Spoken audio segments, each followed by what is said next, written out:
के मुख्यमंत्री अरविंद केजरीवाल को अंतरिम जमानत मिल गई है। केजरीवाल को सुप्रीम कोर्ट से मिल गई है अंतरिम जमानत। ये इस वक्त की ब्रेकिंग न्यूज, केजरीवाल से जुड़ी हुई इस वक्त की ये बड़ी खबर। सुप्रीम कोर्ट से अरविंद केजरीवाल को ये बहुत बड़ी राहत। सीएम अरविंद केजरीवाल को अंतरिम जमानत मिल गई है। 3 जजों की बेंच केजरीवाल केस की सुनवाई कर रही है सुप्रीम कोर्ट में, और बड़ी बात यह कि अंतरिम जमानत दी गई है सुप्रीम कोर्ट की ओर से अरविंद केजरीवाल को। राउज एवेन्यू कोर्ट में भी आज पेशी होनी थी केजरीवाल की, लेकिन सुप्रीम कोर्ट से ये बड़ी राहत। अब देखना ही होगा कि क्या बाहर आ पाएंगे केजरीवाल, चूंकि मामला सिर्फ ईडी का नहीं है, सीबीआई का भी शिकंजा है अरविंद केजरीवाल पर। ऐसे में ये देखना होगा कि अब कितनी बड़ी ये राहत केजरीवाल के लिए हो सकती है। केजरीवाल केस बड़ी बेंच के पास भेजा गया, इस तरह की जानकारी मिल रही है। इस वक्त की ये बड़ी खबर अरविंद केजरीवाल से जुड़ी हुई। केजरीवाल को बड़ी राहत सुप्रीम कोर्ट से, अंतरिम जमानत दी गई है सुप्रीम कोर्ट की ओर से अरविंद केजरीवाल को। बताया जा रहा है कि बड़ी बेंच को अरविंद केजरीवाल का जो मामला है वो हैंडओवर किया गया है, और जब तक बड़ी बेंच इस पूरे मामले पर सुनवाई करेगी तब तक अंतरिम जमानत अरविंद केजरीवाल को रहेगी। केजरीवाल को सुप्रीम कोर्ट से ये बड़ी राहत, अंतरिम जमानत मिली है। जब तक बड़ी बेंच सुनवाई करेगी तब तक जमानत पर रहेंगे अरविंद केजरीवाल। दिल्ली शराब नीति घोटाले मामले में अरविंद केजरीवाल को मार्च के महीने में गिरफ्तार किया गया था। ईडी की टीम की ओर से कई समन जारी किए गए थे। समन पर एक भी ईडी के सामने अरविंद केजरीवाल पेश नहीं हुए थे, जिसके बाद उन्हें गिरफ्तार किया गया था। हालांकि बीच में कुछ राहत उन्हें दी गई थी लोकसभा चुनावों में प्रचार प्रसार के दौरान। उसके बाद 2 जून को उनकी ओर से वापस सरेंडर किया गया था। फिर आगे बढ़ते हुए आपको बता दें कि सुप्रीम कोर्ट से जब राहत मिली थी तो फिर उसे चैलेंज कर दिया गया था। निचली अदालत से जब राहत मिली थी तो उसे हाईकोर्ट में चैलेंज किया गया था, और फिर हाईकोर्ट के फैसले को सुप्रीम कोर्ट में चैलेंज किया गया था। सुप्रीम कोर्ट से अब अंतरिम राहत अरविंद केजरीवाल को मिल गई है। 3 जजों की बेंच केजरीवाल केस की अब आगे सुनवाई करेगी, और जब तक बड़ी बेंच सुनवाई करेगी तब तक अंतरिम जमानत पर अरविंद केजरीवाल रहेंगे। ये बहुत बड़ी खबर अरविंद केजरीवाल से जुड़ी हुई। दिल्ली के मुख्यमंत्री हैं अरविंद केजरीवाल, और अंतरिम जमानत उन्हें सुप्रीम कोर्ट से मिल गई है दिल्ली शराब घोटाले मामले में। इससे पहले चार्जशीट कई दाखिल हो चुकी हैं, और बीते दिनों ही जो फ्रेश चार्जशीट दाखिल की गई थी उसमें आरोपी नंबर 37 अरविंद केजरीवाल को बनाया गया था। आरोपी नंबर 38 पूरी की पूरी आम आदमी पार्टी को बनाया गया था। किंग पिन शुरुआत से ही ईडी बताती आई है अरविंद केजरीवाल को दिल्ली शराब घोटाले मामले का। साथ ही साथ गोवा में जो चुनाव हुए थे उसमें पैसा इस्तेमाल किया गया था शराब घोटाले का। इस बात के भी कई सबूत बताया जाता है कि पेश किए गए थे ईडी की टीम की ओर से। लेकिन अब ये बड़ी राहत, सुप्रीम राहत अरविंद केजरीवाल को सुप्रीम कोर्ट से। इस वक्त की ये ब्रेकिंग न्यूज, बड़ी खबर दिल्ली के मुख्यमंत्री अरविंद केजरीवाल से जुड़ी हुई हम आपको बता रहे हैं। सुप्रीम कोर्ट से अरविंद केजरीवाल को अंतरिम जमानत मिल गई है। गिरफ्तारी को चुनौती देने वाली अर्जी अब बड़ी बेंच को भेजी गई है। बहुत बड़ी राहत के तौर पर इसे देखा जा रहा है, ना सिर्फ अरविंद केजरीवाल के लिए बल्कि पूरी की पूरी आम आदमी पार्टी के लिए। दिल्ली के मुख्यमंत्री अरविंद केजरीवाल को सुप्रीम कोर्ट ने अंतरिम जमानत दे दी है, और उनकी गिरफ्तारी को चुनौती देने वाली उनकी याचिका पर सुप्रीम कोर्ट में जब सुनवाई हुई तो ये बड़ी राहत की खबर कोर्ट से अरविंद केजरीवाल के लिए आई। कथित आबकारी शराब नीति घोटाले से जुड़ा ये पूरा मामला।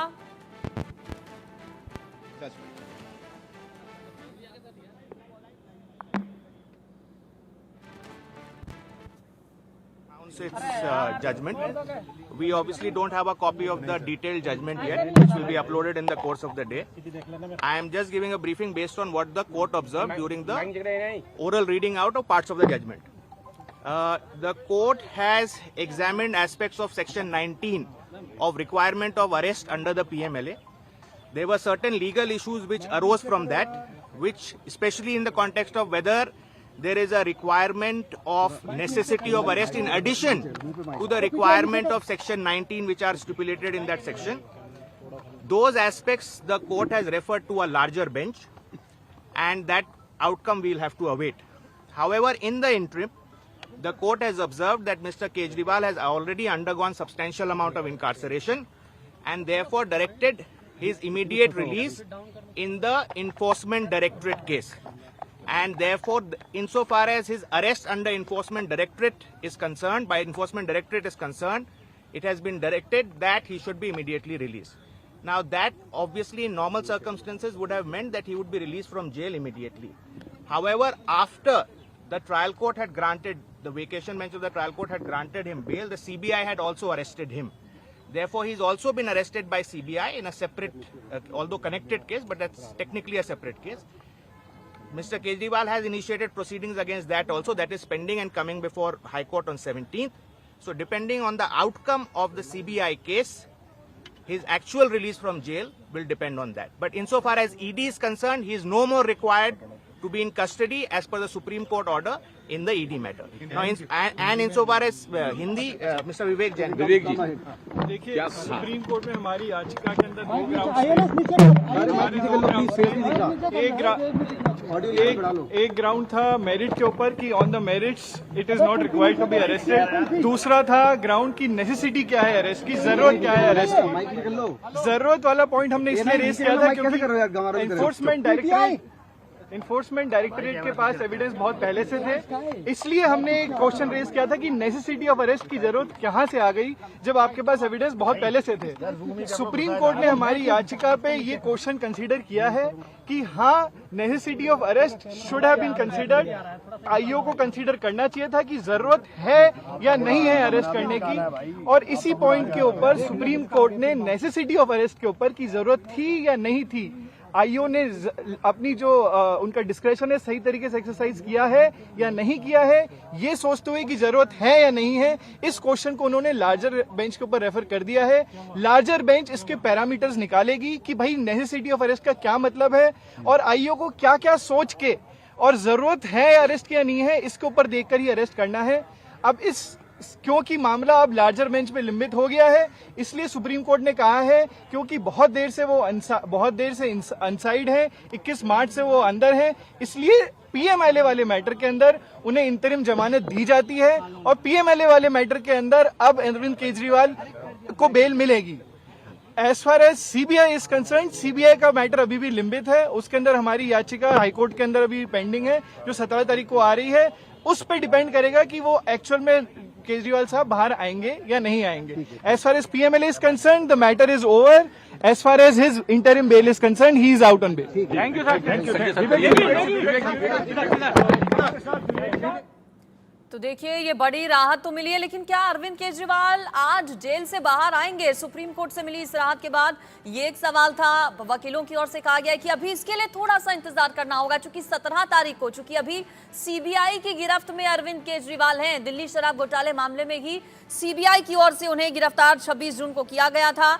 ईडी वाले केस में, पीएमएलए केस में तो राहत उन्हें मिल गई है, लेकिन सीबीआई वाला जो केस है उस पर 17 जुलाई को दिल्ली हाई कोर्ट में सुनवाई होगी और उसके बाद पिक्चर क्लियर होगी कि केजरीवाल बाहर आएंगे या फिर नहीं। और ज्यादा बेहतर तरीके से इसे समझ लेते हैं, मेरे साथ हमारे संवाददाता आयुष जुड़ गए हैं।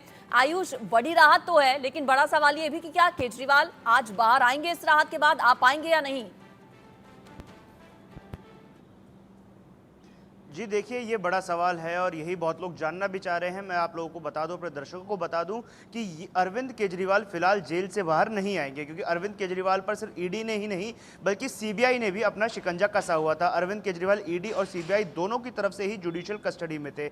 ऐसे में जब पीएमएलए की जो धारा उन पर से अब हटाकर अंतरिम जमानत उनको दी गई है, और उस अंतरिम जमानत के तहत ईडी के केस का निपटारा तो हो गया है, लेकिन सीबीआई का केस अभी भी अरविंद केजरीवाल के ऊपर बना हुआ है। सीबीआई के कस्टडी के बाद अरविंद केजरीवाल को जुडिशियल कस्टडी में भेज दिया गया था। अभी जुडिशियल कस्टडी में अरविंद केजरीवाल रहने वाले हैं जब तक सीबीआई की जुडिशियल कस्टडी से उनको जमानत नहीं मिल जाती। यानी आधी मुश्किलें अरविंद केजरीवाल की समाप्त हो गई हैं। ईडी और सीबीआई का जो दोहरा शिकंजा कसा हुआ था, उसमें ईडी से राहत अरविंद केजरीवाल को मिलती हुई नजर आ रही है, लेकिन सीबीआई का शिकंजा अभी भी अरविंद केजरीवाल पर कसा हुआ है। 17 जुलाई को इस पूरे मामले में दिल्ली हाई कोर्ट में सुनवाई होनी है। उसमें यह पता चलेगा क्या अरविंद केजरीवाल सीबीआई की कस्टडी से भी छूट पाएंगे या नहीं, क्योंकि जुडिशियल कस्टडी में सीबीआई ने उन्हें भेजा हुआ था। ऐसे में तिहाड़ जेल में अभी अरविंद केजरीवाल बंद है और फिलहाल अरविंद केजरीवाल तिहाड़ में ही रहने वाले हैं। लेकिन एक रास्ता उनका साफ हो गया है। एक तरफ से उनको जो जमानत मिली है उससे ये चीज स्पष्ट हो गई है कि दूसरी तरफ यानी सीबीआई की तरफ भी अगर अरविंद केजरीवाल जाए और उधर से भी अगर उनको कामयाबी हासिल हो, जमानत मिल जाए,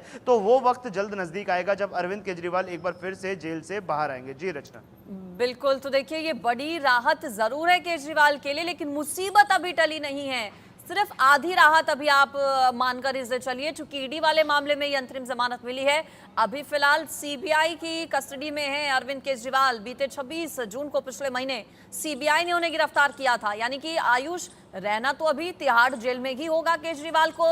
और 17 तारीख को जो दिल्ली हाईकोर्ट का फैसला होगा उस पर निर्भर करेगा कि केजरीवाल बाहर आएंगे या नहीं। क्या अभी थोड़ा और लंबा ये प्रोसेस हो सकता है? जी बिल्कुल अंजलि, ये प्रोसेस जो है ये लंबा जाने वाला है, क्योंकि इसमें अभी जो बात उठी है कोर्ट के अंदर, अरविंद केजरीवाल के वकील की तरफ से भी ये बात कही गई थी कि जब योर ऑनर को रेफर करते उन्होंने कहा कि जब आपने इस पूरे मामले पर सुनवाई की और जब आपने फैसला पढ़ना शुरू किया तो ये बहुत जल्दी फैसला पढ़ा गया। ऐसे में सॉलिसिटर जनरल तुषार मेहता की तरफ से ये बात कही गई, जो ईडी को रिप्रेजेंट कर रहे थे, कि क्या इस अंतरिम जमानत की जरूरत है या नहीं। कोर्ट ने इस पूरे मामले को बड़ी बेंच यानी लार्जर बेंच की ओर ट्रांसफर कर दिया और ये बात कही गई है कि इसके जो लीगल प्रोविजंस होंगे पीएमएलए एक्ट के, वो बड़ी बेंच डिसाइड करेगी, क्योंकि यहां पर दो अहम बातें कोर्ट की तरफ से कही गई।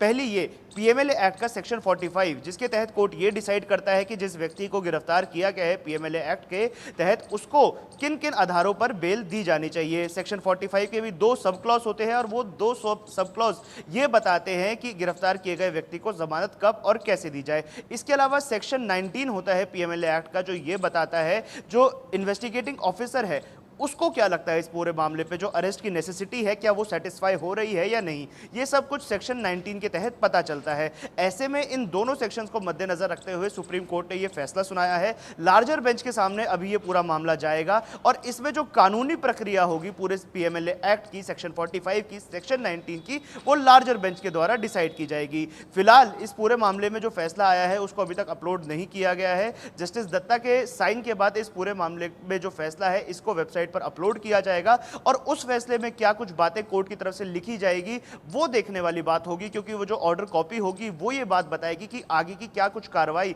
इस पूरे मामले में होने वाली है। जी, जो बड़ी बेंच को मामला आगे भेजा गया है, साथ ही साथ ईडी वाले केस में चूंकि जमानत मिली, ऐसे में ईडी के पास क्या कोई विकल्प बचता है कि इस पूरे मामले को किसी भी तरह से चैलेंज किया जा सके? और बड़ी बेंच जो केस ट्रांसफर किया है उसमें आगे राहत ही बरकरार रहने वाली है या फिर बढ़ सकती है एक बार फिर से मुश्किल? आयुष जी देखिए, यहाँ पर ये असमंजस की स्थिति बनी हुई है, क्योंकि बड़ी बेंच क्या कुछ फैसला सुनाएगी इस पर डिपेंड करता है। लेकिन फिलहाल के लिए जो अंतरिम जमानत अरविंद केजरीवाल को मिली है ये बड़ी राहत, और ऐसे में उम्मीद यही लगाई जाती है कि जब बड़ी बेंच के सामने भी ये मामला जाएगा तो उसमें भी जो फैसला है ये बरकरार रखा जाएगा। हालांकि ईडी के पास सुप्रीम कोर्ट से आगे जाने का ऑप्शन नहीं बचता है, क्योंकि वो अंतिम अदालत है, सर्वोच्च अदालत है। लेकिन एक रिव्यू पिटीशन ईडी इस पूरे मामले में डाल सकती है। ज्यादातर ऐसे मामलों में जो रिव्यू पिटीशन होती है उस पर या तो सुनवाई नहीं होती, उसे खारिज कर दिया जाता है, या फिर उसमें जो फैसला सुप्रीम कोर्ट पहले दे चुका होता है वो बरकरार रहता है। यानी अरविंद केजरीवाल के लिए बड़ी राहत है जो अंतरिम जमानत उन्हें मिली है।